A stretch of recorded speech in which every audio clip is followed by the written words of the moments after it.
Good afternoon. তোমরা সবাই কেমন আছো?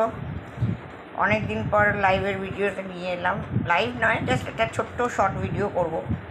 জো খেয়ে দিয়ে দেখো, প্রত্যেক দিন খাটে ঘুমায় তো, এই যে খাট, এবার দেখাই কোথায় ঘুমাচ্ছে শুধু দেখো।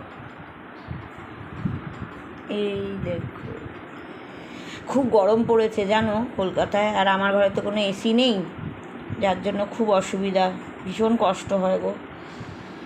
আর কি করব বলো, ওকে নিয়েই এই কষ্ট করছি। এই ওইটা পাশেই হচ্ছে আমার বাথরুম, বেডরুম, অ্যাটাচ বাথরুম আছে, ওই নিচে ওখানে জল পড়ে, ঠান্ডা লাগে। ও চেয়ারের তলায় এসে আমার কাহিল হয়ে পড়েছে। এই যে শো বাবা, শো শো শো, আমি ডিস্টার্ব করছি না, ওর ভিডিও করলেই তখন ওর ঘুমাও ঘুমাও ঘুমাও, জাস্ট একটু দেখাচ্ছি। এই দেখো, এই যে ঘুমাচ্ছে, দেখেছো? জো বুড়ি টাটা করে দাও, টাটা, থ্যাংক ইউ।